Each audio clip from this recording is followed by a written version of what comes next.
എപ്പോഴും നമുക്ക് പ്രാർത്ഥിച്ചുകൊണ്ടിരിക്കാനായിട്ട് സാധിക്കുമോ?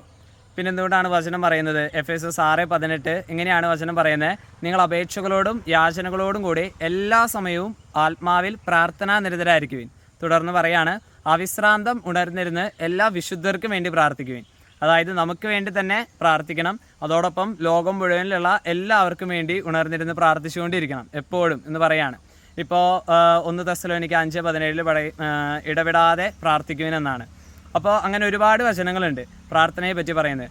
എപ്പോഴും പ്രാർത്ഥിക്കാനായിട്ട് നമുക്ക് പറ്റുമോ എന്ന് ചോദിച്ചു കഴിഞ്ഞാൽ ഒരു ചെറിയൊരു കൺഫ്യൂഷൻ വരും. എപ്പോഴും അങ്ങനെ പ്രാർത്ഥിച്ചുകൊണ്ടിരിക്കാൻ പറ്റുക? ഇപ്പോൾ നമ്മൾ ജോലികളിലാണെങ്കിൽ, അല്ലെങ്കിൽ ഇപ്പോൾ സ്കൂളിൽ വർക്ക് ചെയ്യുന്നവരാണെങ്കിൽ, പഠിപ്പിച്ചുകൊണ്ടിരിക്കുന്നവരാണെങ്കിൽ, പഠിക്കുന്ന കുട്ടികളാണെങ്കിൽ, ഇപ്പോൾ പാടത്ത് പണിയെടുക്കുന്നവരാണെങ്കിൽ, അല്ലാന്നുണ്ടെങ്കിൽ ഇപ്പോൾ ഹോസ്പിറ്റലിൽ ഡോക്ടേഴ്സ്, അതുപോലെ തന്നെ വീട്ടമ്മമാർ, അങ്ങനെ പലതരത്തിലുള്ള ഇപ്പോൾ ഓഫീസ് വർക്കുകൾ ചെയ്യുന്നവർ, അങ്ങനെ ഒരുപാട് പേര് ഇപ്പോൾ ഇങ്ങനെ വർക്ക് ചെയ്തുകൊണ്ടിരിക്കുന്ന സമയത്തല്ല എങ്ങനെയാണ് എപ്പോഴും നമുക്ക് പ്രാർത്ഥിച്ചുകൊണ്ടിരിക്കാൻ പറ്റുക? ഇപ്പോൾ കുടുംബ പ്രാർത്ഥനയുടെ സമയത്താണെങ്കിൽ നമുക്ക് പ്രാർത്ഥിക്കാം, ഓക്കെ. അല്ലെങ്കിൽ വേറെ വല്ല ശുശ്രൂഷകളിലാണ്, അല്ലെങ്കിൽ ഇപ്പോൾ കുർബാനയിലാണ്, അല്ലാന്നുണ്ടെങ്കിൽ ഇപ്പോൾ വ്യക്തിപരമായി പ്രാർത്ഥിച്ചുകൊണ്ടിരിക്കുകയാണ്, ജോമാല ചൊല്ലി പ്രാർത്ഥിക്കുകയാണ്. അങ്ങനെ പലതരത്തിൽ നമുക്ക് ആ പ്രാർത്ഥിക്കുന്ന സമയങ്ങളിൽ തീർച്ചയായിട്ടും പ്രാർത്ഥിക്കാനായിട്ട് പറ്റും. അതിന് പുറമേ നമുക്ക് എങ്ങനെയാണ് പ്രാർത്ഥിക്കാൻ പറ്റുക? ഇനി ചില ആളുകൾ കുടുംബ പ്രാർത്ഥന പോലും കട്ട് ചെയ്ത് അത് കഴിഞ്ഞിട്ട് വരുന്നവരൊക്കെ ഉണ്ടാവാം. അപ്പോൾ അങ്ങനെയൊന്നും ചെയ്യരുത്. നമ്മൾ ആ പ്രാർത്ഥനകളെല്ലാം കൃത്യമായിട്ട് തന്നെ സഭ ഔദ്യോഗികമായിട്ട് നമ്മുടെ പാരമ്പര്യം അനുസരിച്ചും സഭ പറയുന്ന രീതിയിലും എല്ലാം നമ്മൾ കുർബാനയും അതുപോലെ തന്നെ കുടുംബ പ്രാർത്ഥനയ്ക്കും യാമപ്രാർത്ഥനകൾക്ക് പ്രത്യേകിച്ച് വൈദികരെ സമർപ്പിതരൊക്കെ ആണെങ്കിൽ ആ ഒരു തീഷ്ണതയും ആ ഒരു പ്രാധാന്യം കൊടുത്തുകൊണ്ട് തന്നെ നമ്മൾ പ്രാർത്ഥനയിൽ വ്യക്തിപരമായും സാമൂഹികമായിട്ടും വളർന്നുകൊണ്ടിരിക്കണം. അങ്ങനെ ഈശോയുടെ ആ വിശുദ്ധിയിലേക്കും ഈശോയുടെ ആ സ്നേഹത്തിലേക്കും ദൈവാനുഭവങ്ങളിലേക്കും ഒരുപാട് നമ്മൾ വിചാരിക്കാത്ത പോലെ വളരാനായിട്ട് ഈ പ്രാർത്ഥന വഴി നമ്മളെ സഹായിക്കും. പ്രാർത്ഥനയുടെ ഇമ്പോർട്ടൻസ് എല്ലാം ഞാൻ തന്നെ ഒരുപാട് പറഞ്ഞിട്ടുണ്ട്. എല്ലാവരും നിങ്ങൾക്ക് ഒരുപാട് കേട്ടിട്ടും അതുപോലെ തന്നെ അനുഭവിച്ചും ഒരുപാട് അറിവുകളുണ്ടാവും. അപ്പോൾ ഇതുപോലെ കുടുംബ പ്രാർത്ഥനയുടെ സമയത്ത് അല്ലെങ്കിൽ മറ്റ് പൊതുവായിട്ടുള്ള പ്രാർത്ഥനകളുടെ സമയത്തല്ലാതെ എങ്ങനെ നമുക്ക് പ്രാർത്ഥിക്കാനായിട്ട് സാധിക്കും? ഇപ്പോൾ ഒരു ഉദാഹരണം പറഞ്ഞു കഴിഞ്ഞാൽ സുഹൃതശമങ്ങളെല്ലാം ചൊല്ലിയിട്ട് നമുക്ക് പ്രാർത്ഥിക്കാനായിട്ട് പറ്റും.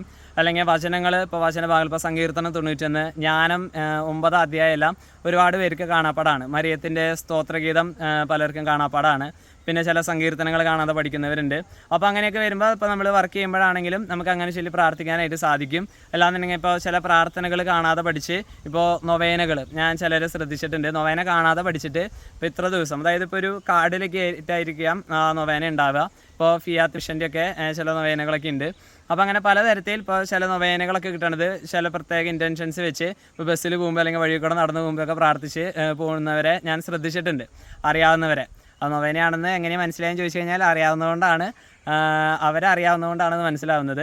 അപ്പോൾ അങ്ങനെ പലതരത്തിൽ പ്രാർത്ഥിച്ചുകൊണ്ട് പോകുന്നവരുണ്ട്. ഇപ്പോൾ എൻ്റെ തന്നെ ഒരു ഉദാഹരണം പറഞ്ഞു കഴിഞ്ഞാൽ, എനിക്ക് വണ്ടിയൊക്കെ ഓടിക്കുകയാണെന്നുണ്ടെങ്കിൽ എനിക്ക് ഇപ്പോൾ വേറെ കൊന്ത ചെല്ലാനായിട്ട് പറ്റില്ല, അല്ലെങ്കിൽ പേഴ്സണൽ പ്രയർ നടത്താനൊക്കെ പാടാണ്. വേണമെങ്കിൽ കർത്താവ് കൃപ തന്നാൽ പറ്റും. പക്ഷേ നോർമലി ഇപ്പോൾ ബൈബിൾ വായിക്കാനോ അങ്ങനെ മറ്റ് പല പ്രാർത്ഥനകളൊന്നും നടത്താനായിട്ട് സാധിക്കില്ല. അപ്പോൾ ഞാൻ അങ്ങനെ വിചാരിച്ചിരിക്കുന്ന സമയത്താണ് എന്തെങ്കിലും ഒരു പ്രാർത്ഥന ആ സമയത്ത് ഈശോ ഉള്ളിൽ ഓരോ പ്രാർത്ഥനകൾ തരുന്നത് അതിനനുസരിച്ച് ചൊല്ലി പ്രാർത്ഥിച്ചുകൊണ്ടിരിക്കുക, ഈശോടൊപ്പം ആയിരിക്കുക എന്നുള്ളതാണ്. പക്ഷെ അതിനേക്കാൾ ഉപരിയായിട്ട് എൻ്റെ ഉള്ളിൽ ഇങ്ങനെ ഒരു പ്രേരണ കിട്ടി, കുരിശിൻ്റെ വഴി ഒന്ന് പഠിച്ചു കഴിഞ്ഞാൽ നന്നായിരിക്കും എന്ന് വിചാരിച്ചിട്ട് ഞാൻ കുരിശിൻ്റെ വഴി അങ്ങോട്ട് കാണാതെ പഠിക്കാനായിട്ട് തുടങ്ങി. കാണാതെ പഠിക്കാമെന്ന് വെച്ച് കഴിഞ്ഞാൽ ആ സമയം ഞാൻ വീട്ടിലായിരിക്കുന്ന സമയമായിരുന്നു. ഞാനിങ്ങനെ പ്രാർത്ഥിച്ചുകൊണ്ട് എല്ലാ ദിവസവും കുരിശിൻ്റെ വഴി ചൊല്ലി പ്രാർത്ഥിക്കുമായിരുന്നു ഉച്ച സമയത്തായിട്ട്. അപ്പോൾ ഓരോ പ്രാവശ്യവും ഞാൻ കുരിശിൻ്റെ വഴി ചൊല്ലി പ്രാർത്ഥിക്കുന്ന സമയത്ത് ശരിക്കും അങ്ങോട്ട് ഈ ഒരു ആഗ്രഹം വെച്ച് പ്രാർത്ഥിച്ച് മനസ്സറിഞ്ഞ് ഇങ്ങനെ ചെല്ലാനായിട്ട് തുടങ്ങി. ഓരോ ഈച്ച് ആൻഡ് എവരി ലൈൻ ഇങ്ങനെ ധ്യാനാത്മകമായി ഇങ്ങനെ പ്രാർത്ഥിക്കാനായിട്ട് തുടങ്ങി. പിന്നെ ഓരോ സ്ഥലങ്ങളെത്തുമ്പോഴും ആ സ്ഥലത്തിൻ്റെ ഒരു പ്രത്യേകത എന്താണെന്നുള്ളത് മനസ്സിലേക്ക് ഓട്ടോമാറ്റിക്കലി കൊണ്ടുവരാനായിട്ട് തുടങ്ങി. ഇപ്പോൾ 8ാം സ്ഥലം ഈശോ ഓർസ്ലെ നഗരയിൽ സ്ത്രീകളെ ആശ്വസിപ്പിക്കുന്നു. 14ാം സ്ഥലം ഈശോയെ കല്ലറയിൽ സംസ്കരിക്കുന്നു. അപ്പോൾ അങ്ങനെ ഓരോന്ന് കണക്ട് ചെയ്ത് മനസ്സിലാക്കി ചൊല്ലി പ്രാർത്ഥിക്കാനും പഠിക്കാനായിട്ട് തുടങ്ങി. ഒരാഴ്ചയ്ക്കുള്ളിൽ കുരിശിൻ്റെ വഴി ഫുള്ള് കാണാപ്പാഠം പഠിച്ചു.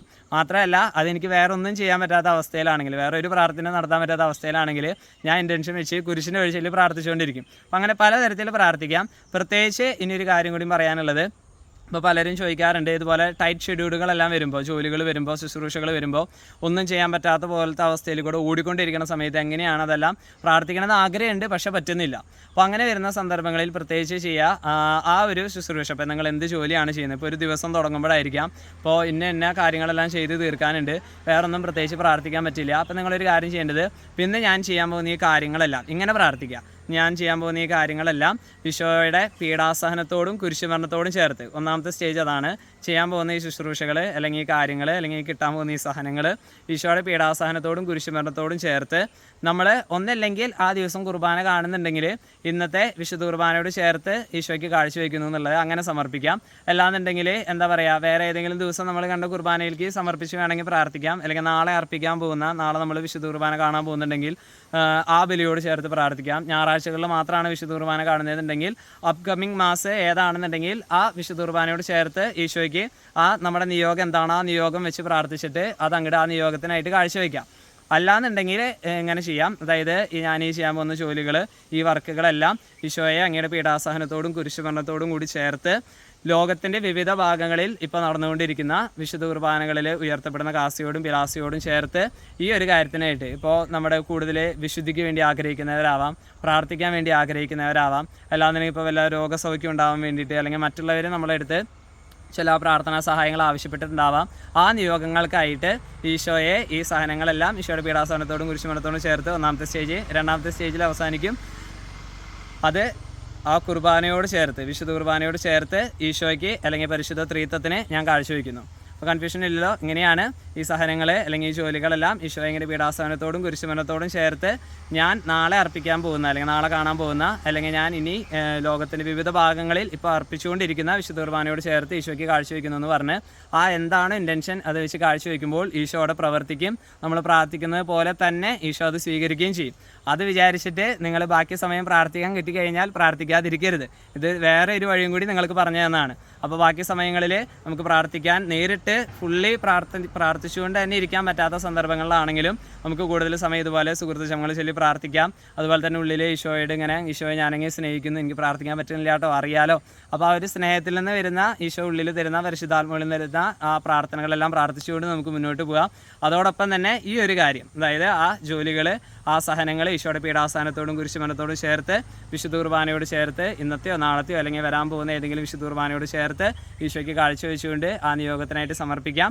ഈശോയുടെ വിശുദ്ധിയിലേക്ക് കൂടുതൽ എടുക്കാം. എപ്പോഴും പ്രാർത്ഥിച്ചുകൊണ്ട് കൂടുതൽ ദൈവ സാന്നിധ്യത്തിലെ ദൈവാനുഭവങ്ങളാൽ നിറഞ്ഞുകൊണ്ട് നമുക്ക് മുന്നേറാം. ഈശോ അനുഗ്രഹിക്കട്ടെ.